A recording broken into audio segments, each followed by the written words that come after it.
অনন্ত মহারাজের নাম পর্যন্ত নিলেন না, কিন্তু নেতাজির প্রতি সম্মান জানিয়ে তিনি কার্যত অনন্ত মহারাজের গালে দুটো চড় মারলেন। যে বিধায়করা তাদের সেবা কেন্দ্র চালু করবেন সেই সেবা কেন্দ্রের নাম দিতে হবে নেতাজি সুভাষচন্দ্র বসু সেবা কেন্দ্র। নাম সেবা কেন্দ্রে রাখতে হবে নেতাজি সুভাষচন্দ্র বসু সেবা কেন্দ্র, এবং সেখানে সুভাষচন্দ্র বসুর ধুতি পাঞ্জাবি পরিহিত ছবি, যেটা তথ্য সংস্কৃতি দপ্তর থেকে পাঠানো হবে, সেটা লাগাতে হবে। যারা পালন করবেন না তাদের জন্য অর্থ দেওয়া হবে না, পরিষ্কার কথা। সুভাষচন্দ্র বসুর প্রতি কোথাও গিয়ে দাঁড়িয়ে রাজ্যের মুখ্যমন্ত্রী শুভেন্দু অধিকারীর একটা সফট কর্নার রয়েছে, এবং তিনি মেনে নিতে পারছিলেন না যে অনন্ত মহারাজ এ ধরনের বক্তব্য রাখেন। মুখ্যমন্ত্রী হওয়ার পর শুভেন্দু অধিকারী যখন দিল্লি গিয়েছিলেন, সেখানে কেন্দ্রীয় নেতৃত্বকে যে বইটি উপহার দিয়েছিলেন সেটাও নেতাজি সুভাষচন্দ্র বসু সংক্রান্ত বই। যে বক্তব্য পেশ করেছেন তাতে শুভেন্দু অধিকারীর নেতাজির প্রতি কতটা সম্মান রয়েছে এবং সরকারের নেতাজির প্রতি কি দৃষ্টিকোণ রয়েছে সেটা কার্যত প্রকাশ্যে চলে এলো।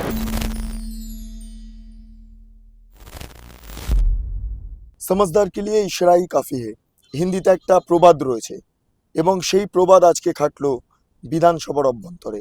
রাজ্যের মুখ্যমন্ত্রী শুভেন্দু অধিকারী অনন্ত মহারাজের নাম পর্যন্ত নিলেন না, কিন্তু নেতাজির প্রতি সম্মান জানিয়ে তিনি কার্যত অনন্ত মহারাজের গালে দুটো চড় মারলেন। এটাই হলো বাস্তব। কি হয়েছিল জানেন তো আপনারা?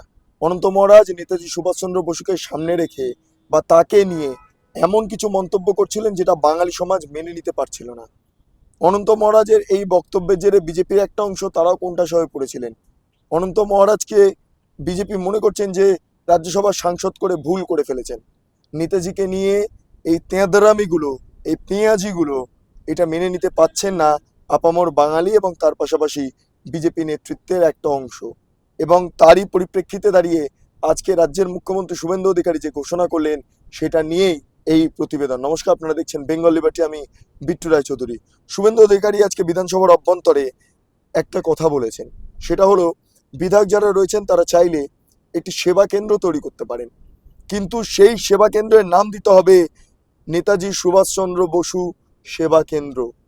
পাশাপাশি তথ্য সংস্কৃতি দপ্তর থেকে নেতাজি সুভাষচন্দ্র বসুর ধুতি পাঞ্জাবি পরা ছবি দেওয়া হবে, সেই ছবিগুলো স্বাস্থ্য কেন্দ্রতে টাঙাতে হবে। যারা যারা এই স্বাস্থ্যকেন্দ্র এই নিয়ম মোতাবেক করবেন, অর্থাৎ সুভাষচন্দ্র বসুর নাম অনুসারে সেবা কেন্দ্রের নাম দেবেন, তার পাশাপাশি ছবি লাগানো হবে সুভাষচন্দ্র বসুর ধুতি পাঞ্জাবি পরিহিত, সেই সমস্ত সেবা কেন্দ্রে 30,000 টাকা করে মাসে দেওয়া হবে। এই হলো বিষয়। সেবাশ্রয় নিয়ে তো অনেক দুর্নীতি সামনে এসেছে, বিরাট বিরাট বড় বড় ব্যাপার, কিন্তু এই মুহূর্তে দাঁড়িয়ে সেবাশ্রয়ের কার্যত একটা উল্টো ন্যারেটিভ এই সেবা কেন্দ্রের মাধ্যমে তৈরি করলেন শুভেন্দু অধিকারী। এর সাথে সংযুক্ত হলো সুভাষচন্দ্র বসুর প্রতি শুভেন্দু অধিকারীর সম্মান, এবং যা নিয়ে বিধানসভার অভ্যন্তরে যত বিধায়করা ছিলেন, শাসক থেকে বিরোধী, প্রত্যেকে টেবিল চাপড়ে মুখ্যমন্ত্রীর বক্তব্যকে সমর্থন জানালেন। আমাদের কেন্দ্রীয় নেতারা এবং রাজ্য সভাপতি আমরা বিধায়কদের নিয়ে দলীয় মিটিং করেছিলাম। সেখানে আমাদের একটা সিদ্ধান্ত হয়েছে যে প্রত্যেকটি বিধায়ক তার নিজের নিজের বিধানসভা কেন্দ্রে একটি সেবা কেন্দ্র চালু করবেন,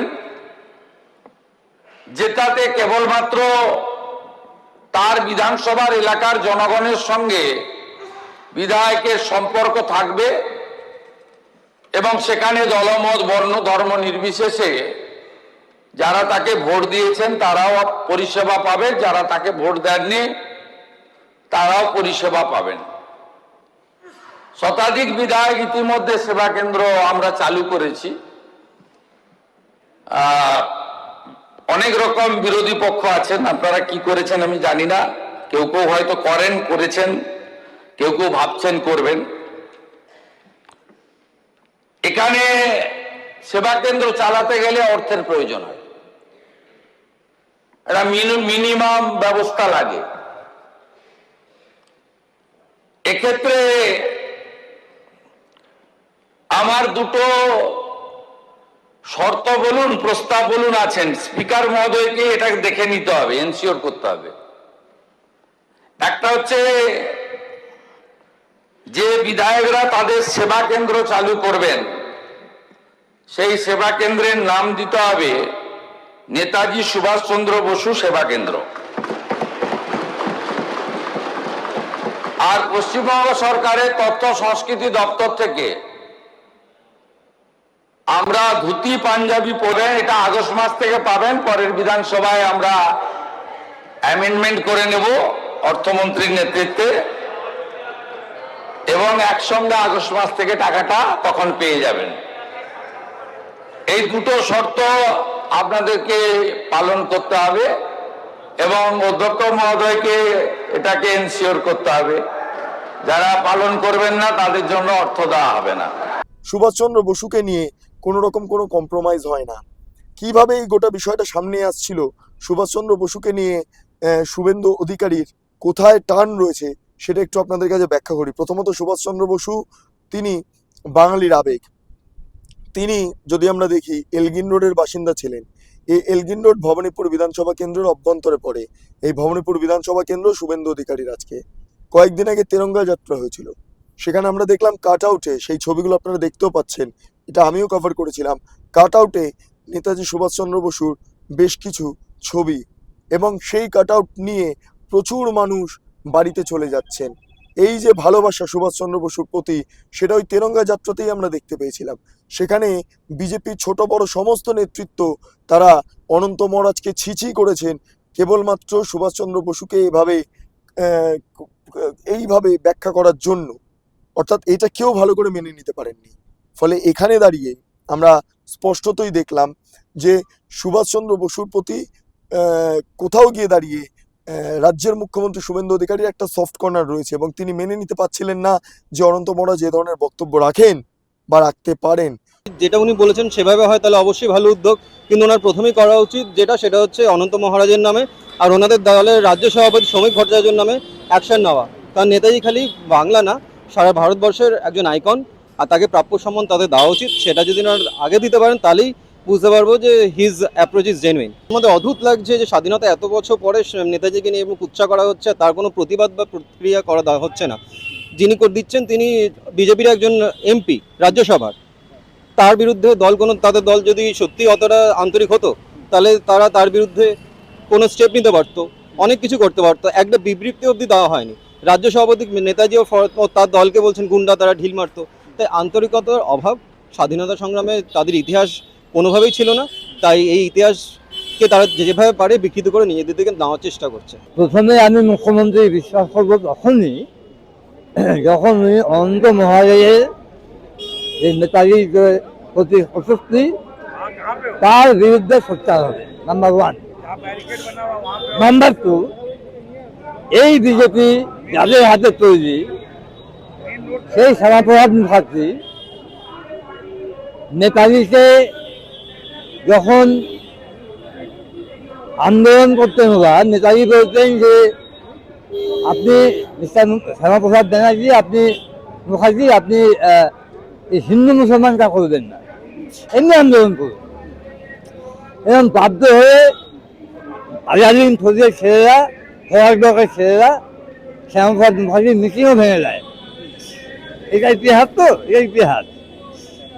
তো নেতাজির প্রতি আপনাদের কি সম্মান ছিল, আর নেতাজি আপনাদের কি চোখে রাখতেন, এটা ইতিহাস বই পড়ে জেনে নেবেন। 2 নম্বর।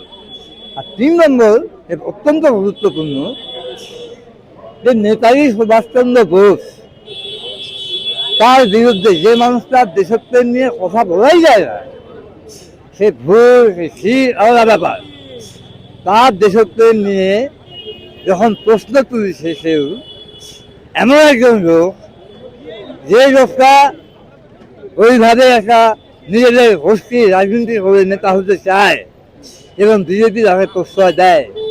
নেতাজি ঠান্ডামের রাজনীতির বিরুদ্ধে যায়। অর্থাৎ শুভেন্দু অধিকারী ইমিডিয়েট অনন্ত মহারাজের বিরুদ্ধে শাস্তি গ্রহণের সুপারিশ করা উচিত। বিষয়টা তো ভালো বিষয়, যদি উনি করতে পারেন, জিডিটা যদি অব্যাহত রাখেন, ওনার কথার যদি দাম থাকে, তিনি যদি নেতাজিকে নিয়ে যদি তার তারা যদি তিনি মনে করেন যে জিনিসটা করতে পারেন, 2-3 নেতাদেরকে যদি সম্মান দেওয়া হয়, তা জিনিসটা ভালো। কিন্তু কথা দিয়ে কথার দাম রাখতে পারলেই ভালো, না হলে তো কিছু করার নেই। আমরা নেতাজি নামেই গর্বিত আমরা, যে চাই নেতাজি একটা বাঙালির জন্য অনেক কিছু করেছে, বাঙালির জন্য নেই সারা ভারতবর্ষের জন্য করেছে। তাহলে আমরা অনেকই গর্বিত যে ওনার নামে যে সেবা কেন্দ্র প্রত্যেক বিধানসভায় যে হবে, তার জন্য আমরা অনেকই গর্বিত। আর চাই নেতাজি আমারও আর ভালো করে সরকার চলবে। আশা করি যে এখানে পশ্চিমবাংলার সরকার ভালোই প্রকল্পগুলো আনবে, যাতে অনেক কিছু আছে যে নেতাজি নামে যেরকম রাস্তা হলো, কোনো হসপিটাল হলো বা কিছু এরকম গভর্নমেন্ট জিনিস যাতে নেতাজি নাম যুক্ত করা হোক। সুভাষচন্দ্র বসুকে নিয়েই পশ্চিমবঙ্গে এই ধরনের মন্তব্য হতে পারে সেটা মেনে নিতে পারছিলেন না। তারপর ওয়াটগঞ্জ থানাতে গেলেন, সেখানে যেই জায়গা বসেছিলেন তার পেছনে লক্ষ্মী সাইগাল এবং নেতাজি সুভাষচন্দ্র বসুর ছবি ছিল। ফলে এখান থেকেও একটা ইঙ্গিত আমরা পাচ্ছিলাম। অন্যদিকে দাঁড়িয়ে মুখ্যমন্ত্রী হওয়ার পর শুভেন্দু অধিকারী যখন দিল্লি গিয়েছিলেন, সেখানে কেন্দ্রীয় নেতৃত্বকে যে বইটি উপহার দিয়েছিলেন সেটাও নেতাজি সুভাষচন্দ্র বসু সংক্রান্ত বই। ফলে এখানে কম্প্রোমাইজের জায়গা কোনোদিন নেননি, মানে সেই জায়গাটাকে গ্রহণ করেননি রাজ্যের মুখ্যমন্ত্রী শুভেন্দু অধিকারী। ফলে আজকে যখন বিধানসভার অভ্যন্তরে তিনি সেবা কেন্দ্রের নাম উত্থাপন করতে গিয়ে যখন তিনি বললেন যে নাম সেবা কেন্দ্রে রাখতে হবে নেতাজি সুভাষচন্দ্র বসু সেবা কেন্দ্র, এবং সেখানে সুভাষচন্দ্র বসুর ধুতি পাঞ্জাবি পরিহিত ছবি যেটা তথ্য সংস্কৃতি দপ্তর থেকে পাঠানো হবে সেটা লাগাতে হবে, এই যে নির্দেশিকা দিয়েছেন, এই যে নিদান দিয়েছেন রাজ্যের মুখ্যমন্ত্রী শুভেন্দু অধিকারী, এটা কার্যত বলা যেতে পারে অনন্ত মহারাজের গালে সপাটের চর। অনন্ত মহারাজের নাম পর্যন্ত করলেন না, শুধু একটাই কথা বাস্তবায়িত হলো এখানে, যেটা তিনি মাঝে মধ্যেই বলে থাকেন, সমঝদারকে লিয়ে ইশারা হি কাফি হে, অর্থাৎ যিনি বুঝদার তার জন্য ইশারাই যথেষ্ট। সুভাষচন্দ্র বসুকে নিয়ে ইতিমধ্যে অনেকে অনেক ধরনের পলিটিক্স করার চেষ্টা করছেন। মমতা বন্দ্যোপাধ্যায়, তিনি রাজ্যের প্রাক্তন মুখ্যমন্ত্রী, তিনি সুভাষচন্দ্র বসুর প্রতি এত সদয় হয়ে গিয়েছেন যে তিনি সুভাষচন্দ্র বসুকে মালা পরাতে শ্যামবাজারে চলে গিয়েছিলেন, শ্যামবাজারে মালা পরাচ্ছিলেন। কিন্তু এই মমতা বন্দ্যোপাধ্যায় চলতি বছর অনন্ত মহারাজকে 21শে ফেব্রুয়ারি এই ভাষা দিবসের মঞ্চে, যেটা দেশপ্রিয় পার্কে অবস্থান করছে, সেখানে তিনি কি করেছিলেন জানেন? অনন্ত মহারাজকে বঙ্গবিভূষণ পুরস্কার দিয়েছিলেন। আচ্ছা, বঙ্গবিভূষণ দেওয়ার আগে মমতা বন্দ্যোপাধ্যায় বুঝতে পারেননি যে এই অনন্ত মহারাজ তিনি সুভাষচন্দ্র বসু বিরোধী? অনন্ত মহারাজের বাড়িতেও তো মমতা বন্দ্যোপাধ্যায় গিয়েছিলেন, তখন বুঝতে পারেননি? এই অনন্ত মহারাজকে আজকে তোলার নেপথ্যে বিজেপি তো রয়েছে, কিন্তু মমতা বন্দ্যোপাধ্যায় অতিরিক্তভাবে অনন্ত মহারাজকে সম্মান জানাতে গিয়েছিলেন, যে অনন্ত মহারাজ নেতাজিকে সম্মান জানাতে পারেন না। ফলে মমতা বন্দ্যোপাধ্যায় আজকে জুতো মেরে এই গরুদান করছেন। এবং আরেকটা বিষয় উল্লেখ করছি, গোয়েন্দা দপ্তরের রিপোর্ট মোতাবেক, আমি নিজেও সকালে খবরটা কভার করেছি, গোয়েন্দা দপ্তরের রিপোর্ট মোতাবেক অনন্ত মহারাজের এই নেতাজি নিয়ে বক্তব্য এই রাজ্যের অভ্যন্তরে সিভিল ওয়ার অর্থাৎ গৃহযুদ্ধের পরিস্থিতি তৈরি করে দিতে পারে, এবং এর নেপথ্যে বিরাট পরিমাণ টাকা বিদেশ থেকে ঢালা হচ্ছে, যেটাকে ডিপ স্টেটের টাকা বলা হচ্ছে। এর পাশাপাশি অনন্ত মহারাজ চাইছেন যে এই ধরনের বক্তব্য পেশ করে রাজবংশীদের মধ্যে তিনি হিরো হয়ে রাজবংশীদের নিয়ে পৃথক উত্তরবঙ্গ গঠন করে সেখানকার রাজা হবেন, এই যে কনস্পিরেসিটা তিনি তৈরি করে ফেলেছেন।